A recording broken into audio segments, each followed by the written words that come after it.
Baik, Assalamualaikum warahmatullahi wabarakatuh. Selamat siang, rekan-rekan PSKD Podcast. Dan di PSKD Podcast yang ke-8 ini, kita akan mencoba memberikan pembahasan kaitannya dengan judulnya adalah Waspada Kepadatan Anglep, Exit Gerbang Tol Prambanan Perlu Kesiapan.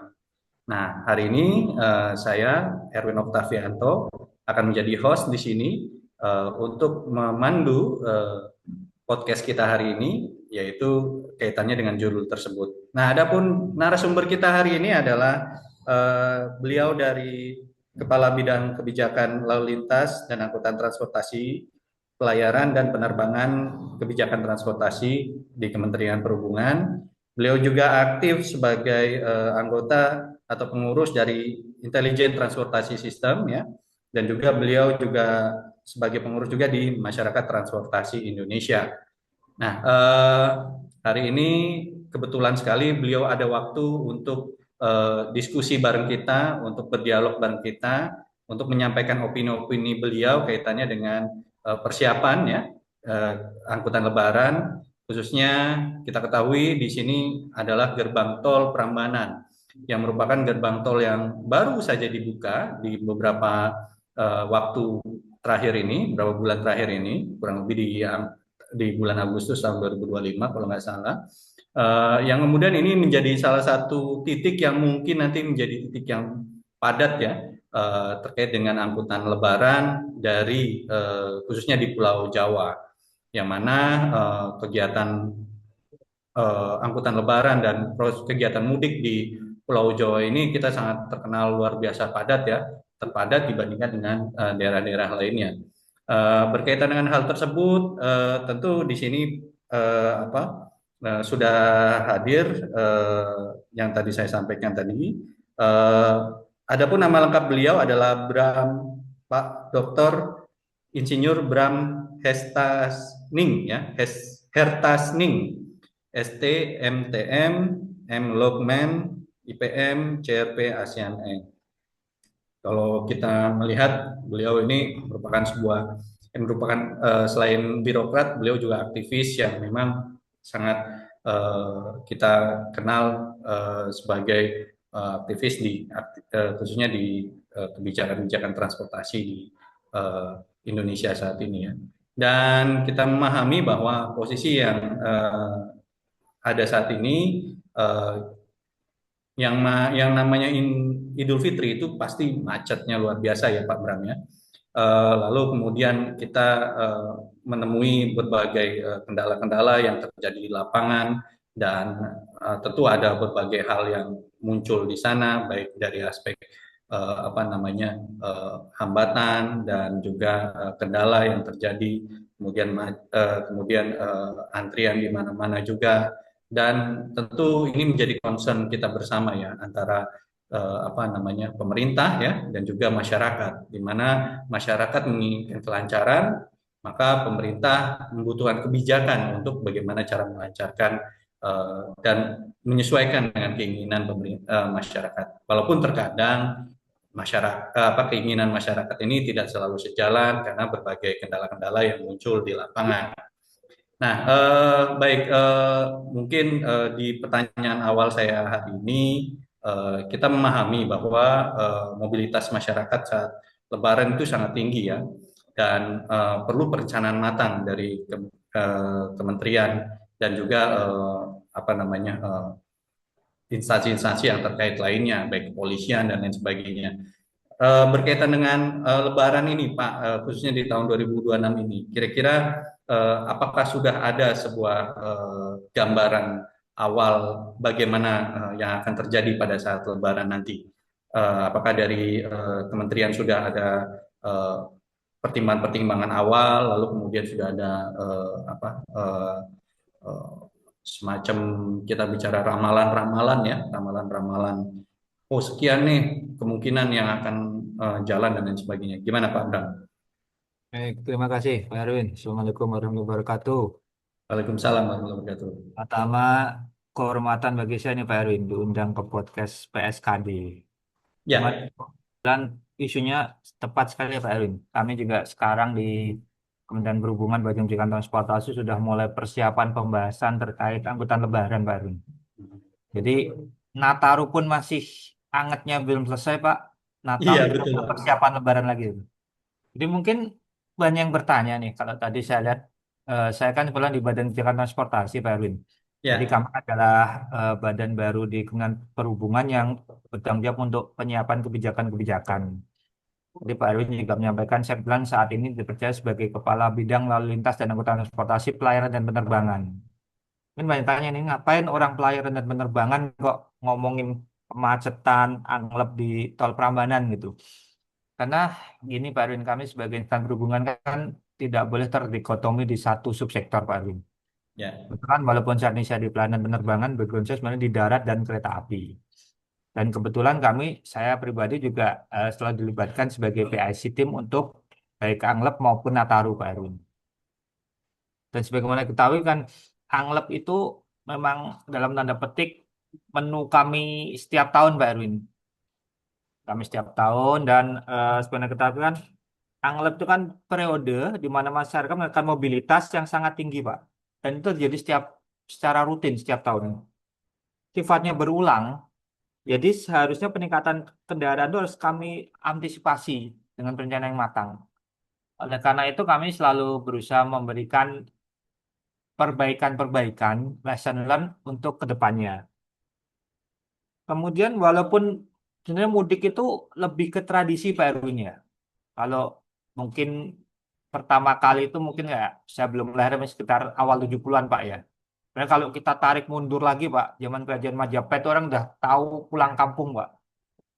Nah, jadi walaupun gitu sudah terbiasa, tapi lonjakan mobilitas itu sangat tinggi Pak. Jadi kita sebagai regulator harus menyiapkan infrastruktur dan pengelolaan lalu lintas yang memadai. Karena peningkatan arus itu dapat memicu adanya kepadatan Pak Erwin.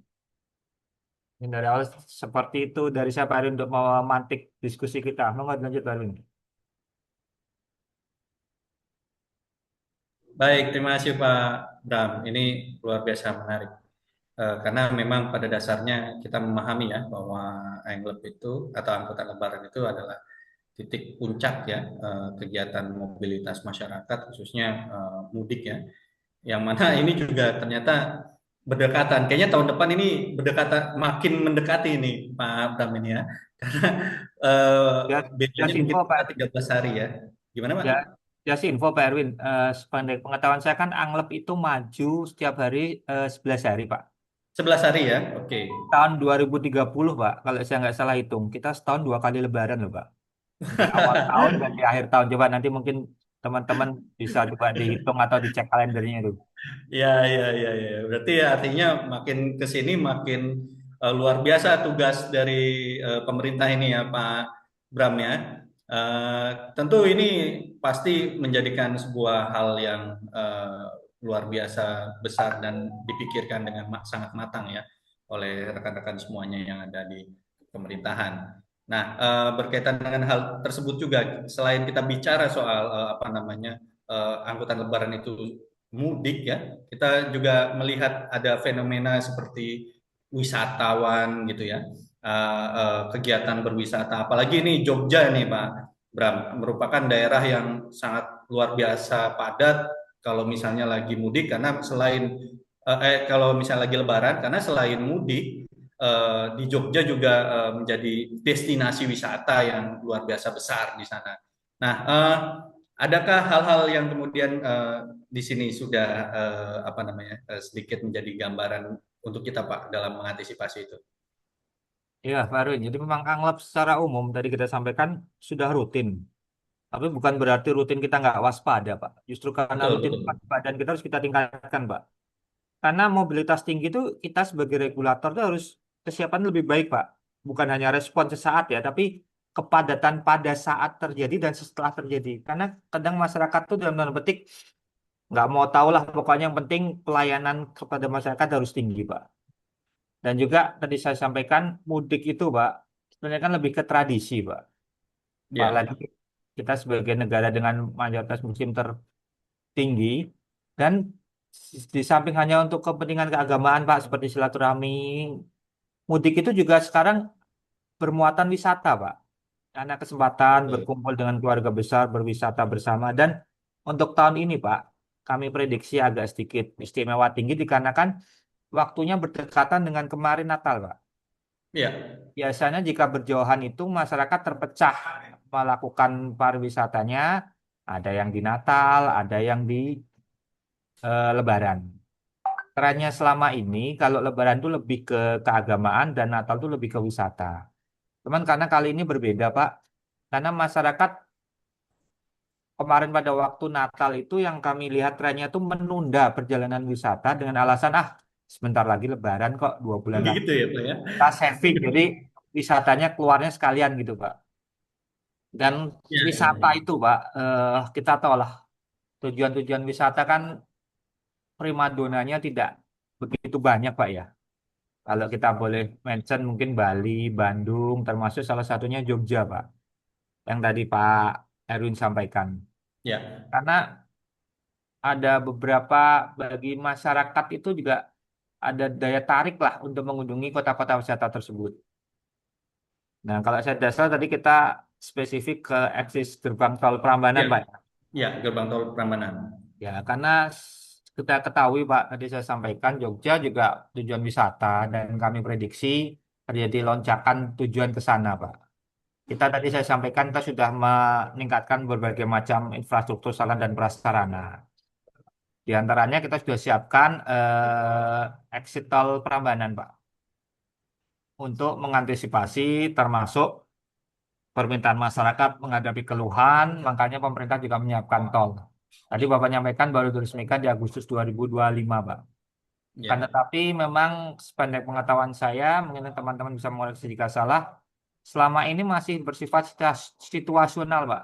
Termasuk Oh, gitu ya Pak ya. besok Lebaran mungkin baru situasional dan lihat kondisi mungkin akan dipermanenkan setelah itu. Jadi itu dan yang membuat kenapa saya pribadi memberikan perhatian ke exit tol Prambanan, Pak. Karena satu, itu merupakan salah satu exit tol yang menghubungkan Jogja sebagai kota pariwisata, Pak. Gitu. Seperti itu, Pak. Oke. Jadi Nah, memang sudah ada persiapan-persiapan yang sudah matang ya Pak ya, kaitannya dengan ini ya. Sudah mulai dibahas lah ya setidaknya ya ya, bahwa apa namanya tol Prambanan ini siap untuk menghadapi waktu atau musim mudik ini gitu ya. Ya, dari kita sendiri Pak, kalau dari kita bicara soal bagaimana perjalanan eh, apa namanya mudik ini kan selalu terkendala kaitannya dengan eh, waktu tunggu ya dan juga pintu tol yang mungkin saat ini meskipun kita sudah memiliki teknologi tapping kartu ya di setiap pintu tol. Tapi nampaknya tapping kartu ini belum belum banyak memberikan bantuan yang secara apa namanya signifikan ya untuk menghindari waktu tunggu berada di depan apa namanya gerbang tol ini gitu ya Pak. Nah, kira-kira ada hal-hal lain Pak yang mungkin bisa apa disampaikan atau sepengetahuan Bapak atau sepemahaman Bapak kaitannya dengan ini kayaknya baiknya eh, kita harus menerapkan yang seperti apa. Karena kan sebelumnya kita pernah mendengar juga ya Pak ya, yang let it flow itu ya, apa namanya, sebuah teknologi yang nggak perlu berhenti langsung dari eh, berjalan eh, mobil itu jalan di depan gerbang tol, kemudian pintu tol itu langsung membuka karena memang ada apa teknologi yang disematkan di dalam mobil yang berkaitan dengan teknologi let it flow ini. Itu sudah mulai diterapkan atau belum ya Pak? Kira-kira ya Pak ya? Atau memang ada keinginan untuk rencana menerapkan itu atau kita punya konsep yang bisa kita tawarkan di pemerintah seperti itu Pak? ya. Jadi gini, Pak Erwin tadi sampaikan ya, proses tapping itu kan memang memakan waktu, Pak ya. Kadang Iya, kita lagi mau tap, saldonya habis, atau sensornya nggak kebaca. Dan kadang tuh juga mungkin karena pengaruh fatigue ya. Jadi ketika seharusnya sudah disiapkan, mereka masih butuh waktu untuk menyiapkan. Itu Mm-mm. walaupun per mobil memang kendalanya dalam hitungan detik, Pak. Cuman kalau kita kalikan jumlah mobil kan juga cukup panjang, Pak. Betul, betul, Pak. Dan Betul sekali itu. itu pun juga kita perlu kajian, Pak. Termasuk mungkin yang menurut masyarakat simpel, kayak tata letak gardu, jumlah gardu, itu sebenarnya sudah kita perhitungkan, Pak, gitu loh. Karena itu dalam split second hitungan yang hanya beberapa detik itu bisa mempengaruhi, Pak. Dan kita sudah menyiapkan, Pak, ada SOP. Jadi walaupun mungkin masyarakat melihat, wah jumlahnya gardunya banyak kok yang dibuka nggak semua gitu, Pak ya. Itu lebih Betul, betul. lebih ke wewenang teman-teman di Jasa Marga. Tapi mereka pun sudah punya SOP, Pak, bahwa ketika jumlah antrian berapa mobil akan dibuka jumlah sekian gardu. Bahkan kalau kita cermati berita-berita tuh di beberapa ruas tol pada waktu jadi kemacetan bahkan sempat beberapa saat di-free-kan, Pak. Udah silakan maju aja lah supaya tidak. Teknologi yang Bapak sebutkan tadi, kalau saya nggak salah, MLFF, Pak ya, Multi Lane Free Flow itu, Pak ya. Ya, betul, betul, betul, Maka Pak. kita tidak perlu ngetap, kita hanya masang semacam decoder di mobil, kemudian dengan sensor satelit kita bisa langsung jalan, Ya. nanti akan potong di deposit kita. Itu sudah diterapkan di beberapa negara, Pak. Dan itu memang sudah ada kajian diterapkan di negara kita. Dan Hmm. tetapi karena ini menyangkut hajat hidup orang banyak, Pak. Kita tidak serta-merta bisa menerapkan suatu teknologi baru, Pak. Ya, Kita pun ya. harus melakukan kajian. Kita tidak ingin dianggap, wah, terlalu condong ke suatu teknologi atau suatu produk. Kita pun sudah melakukan suatu kajian, Pak. Dan insya Allah jika memang hasil kajian itu dianggap sesuai dan juga arahan pimpinan juga mensetujui, kita akan segera melaunching eh, produk tersebut dalam waktu dekat. Kan, tapi kan Wah, juga menarik ini. juga banyak hal yang perlu menjadi perhatian, Pak. Banyak stakeholder termasuk yang kita pertimbangkan kan perkembangan teknologi kan sangat pesat, Pak. Hmm. Memang agak susah kita selalu bisa mengikuti perkembangan teknologi.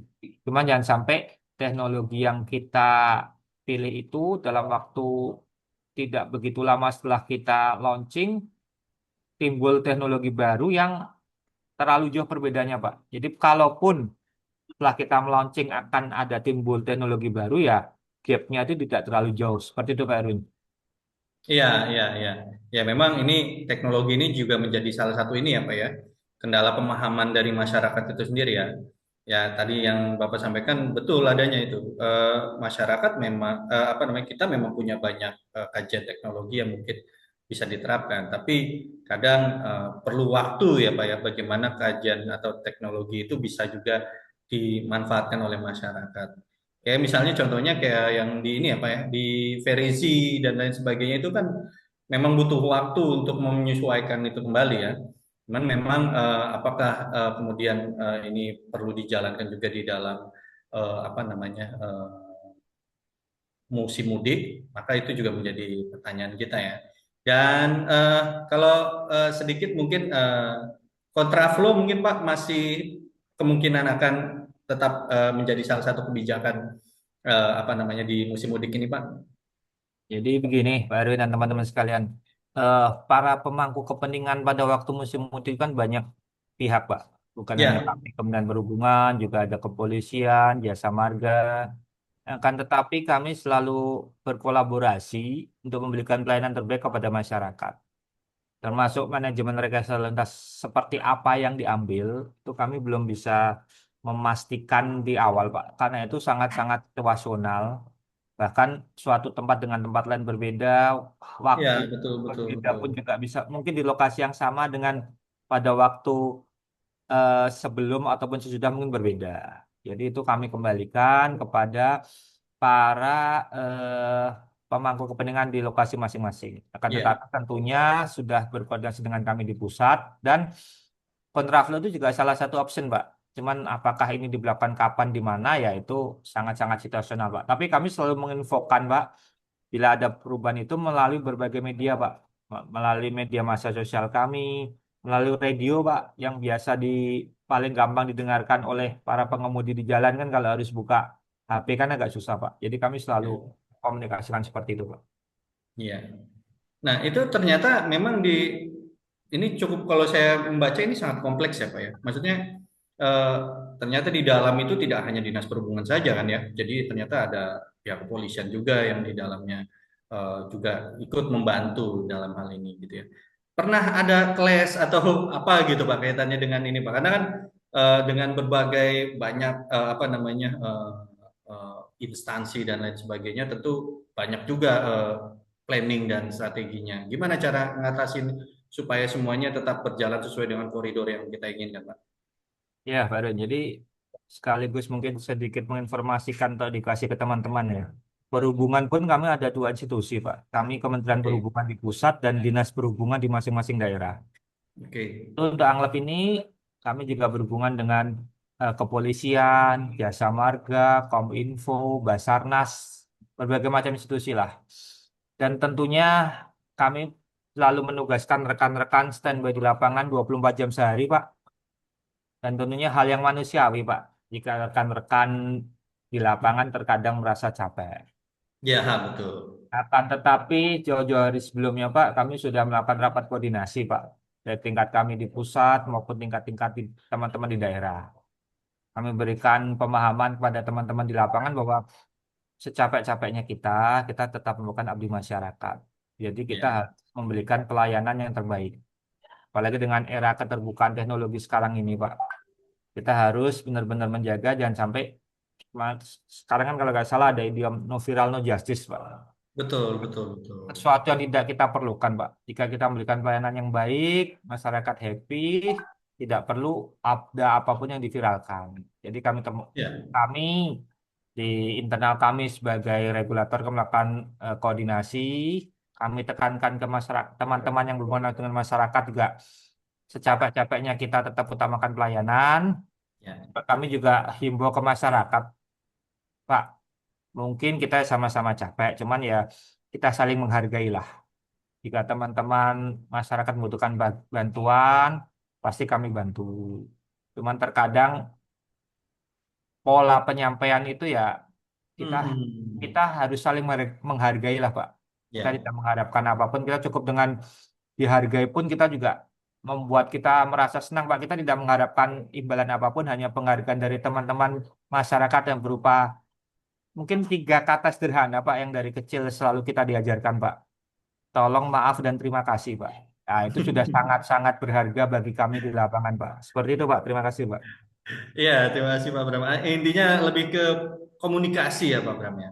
Di sini memang sangat sangat sangat apa namanya penting sekali komunikasi itu ya Pak Bram ya.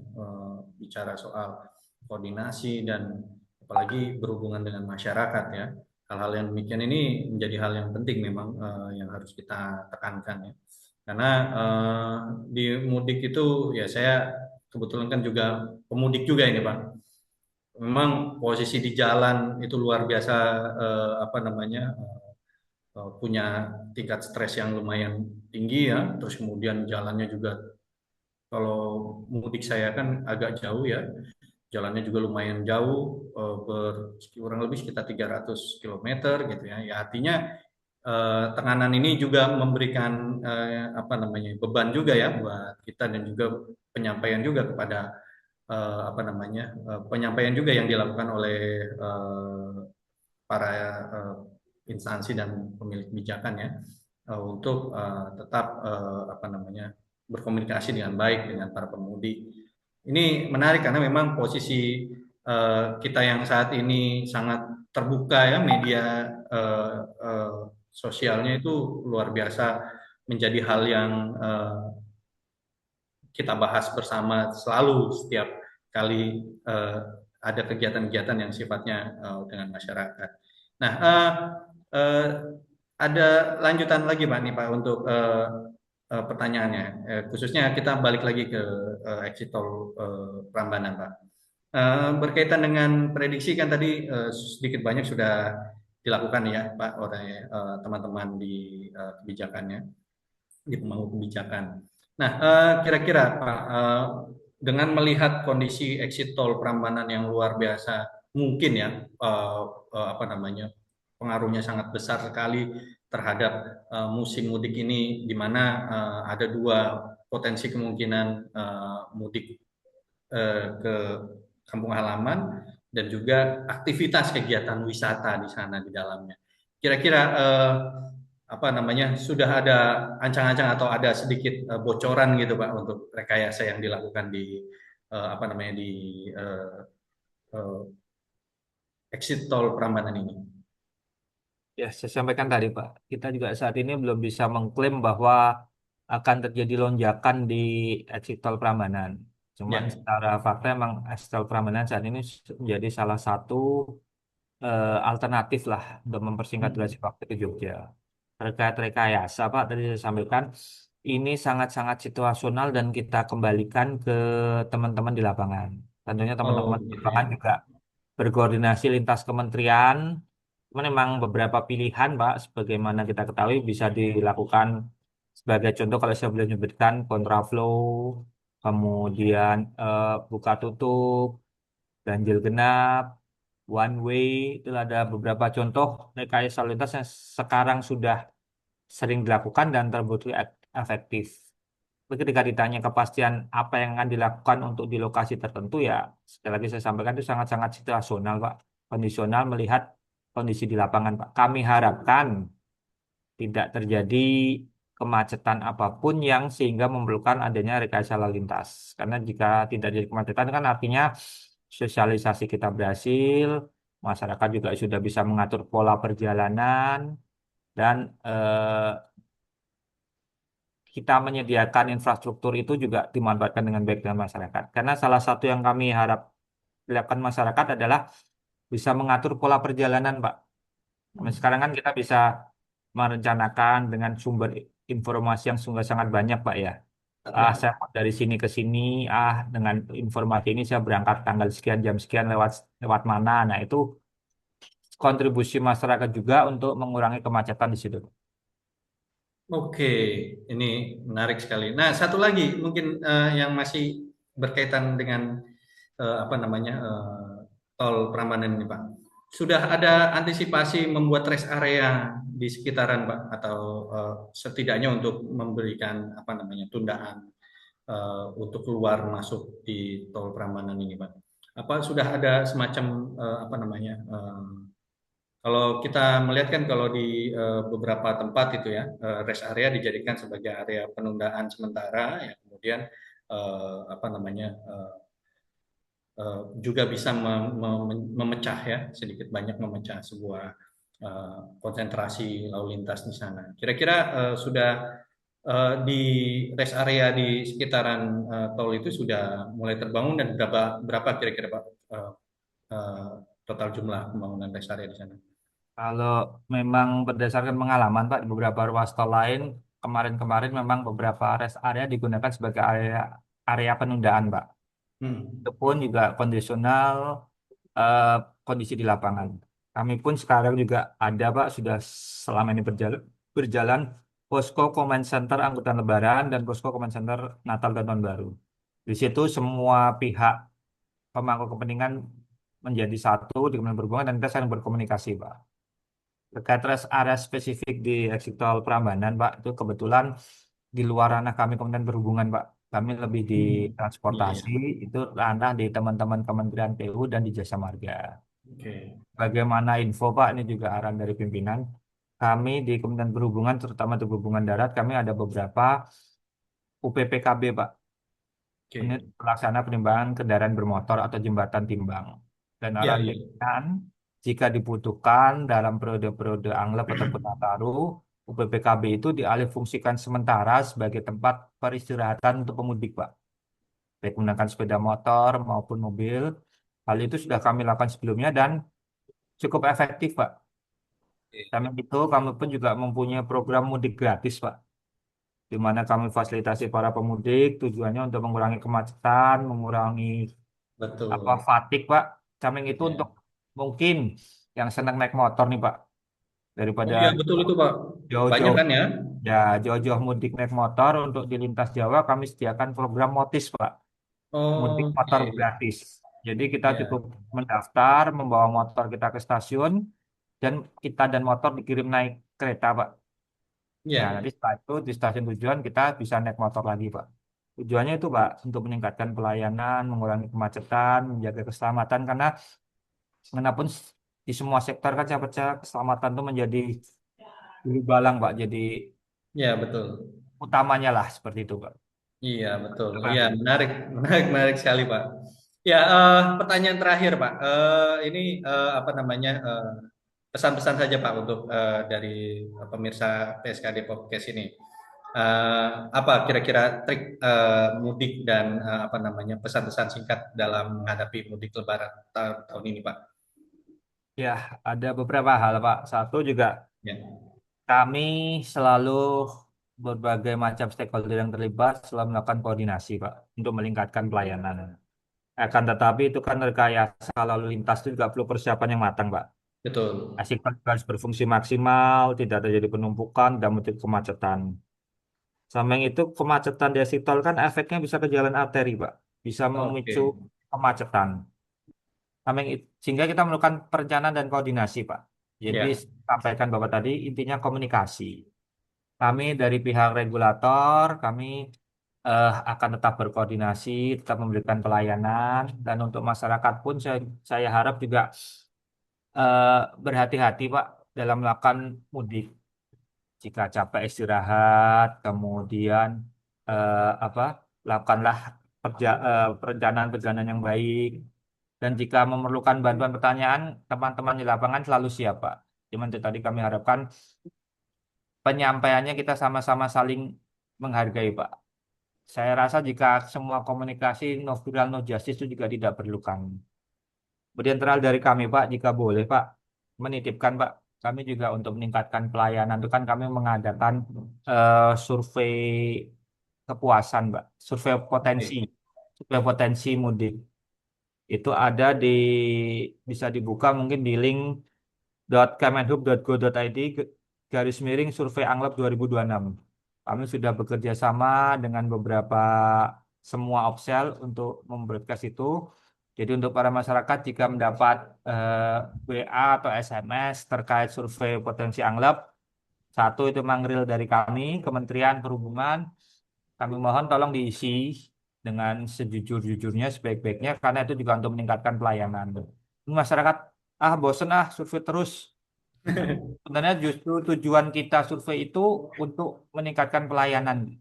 Betul, Ngap- Pak. Betul, betul, betul. Ngapain mengapain survei kok jalan juga lancar? Justru karena Ya, jawaban dari masyarakat itu, sehingga kami dapat mewujudkan transportasi yang lancar, Pak. Jadi pesan kami, Pak, satu, kita komunikasi yang baik, saling menghargai. Untuk pemudik, rencanakanlah pemudik dengan baik, utamakan keselamatan, beristirahat, gunakanlah fasilitas-fasilitas seperti mudik gratis yang kami gunakan. Jangan ragu-ragu untuk bertanya pada kami langsung maupun kanal media sosial, media massa, dan jika mendapat link survei potensi angkutan lebaran, mohon diisi. Seperti aja, Pak. Terima kasih, Pak. baik. Terima kasih Pak Bram Hertasning. Ini luar biasa pembahasan kita hari ini dan cukup banyak memberikan insight ya pada para pendengar dan juga pada para pemirsa PSKD Podcast, khususnya di PSKD Podcast ke-8 ini.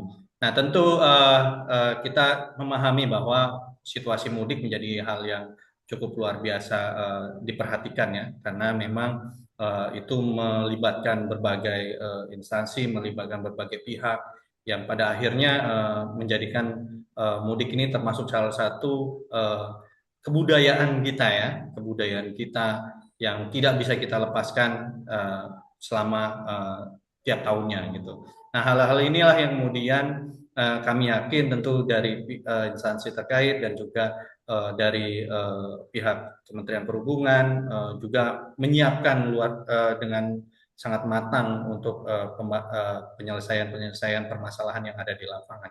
Dan tentu tadi yang disampaikan oleh Pak Bram Hertasning ini tadi bahwa jika memang ada hal-hal yang perlu di apa namanya bicarakan kaitannya dengan keluhan-keluhan dan juga saran-saran mungkin tadi disampaikan linknya nanti akan kami tampilkan Pak di link YouTube kita ya di bawah itu nanti dalam penjelasannya kita coba tampilkan yang kemudian nanti pemirsa juga bisa ikut berpartisipasi dalam kegiatan itu, ikut berpartisipasi untuk mengisi hal-hal yang harus dilakukan dan hal-hal yang keluhan-keluhan yang selama ini menjadi fokus pembahasan dan juga fokus di dalam kegiatan di lapangan itu sendiri. Baik, terima kasih Pak Bram atas bincang-bincangnya sore ini. Ini sangat memberikan kesan yang baik untuk PSKD, khususnya pemirsa PSKD Podcast di episode ke-8 ini. Saya akhiri PSKD Podcast kita hari ini. Terima kasih. Wabillahi taufiq wal hidayah. Wassalamualaikum warahmatullahi wabarakatuh. Selamat Waalaikumsalam. siang, Bapak Ibu sekalian dan rekan-rekan Terima semua. kasih, Mbak Arwin. Terima kasih rekan-rekan Terima sekalian. kasih.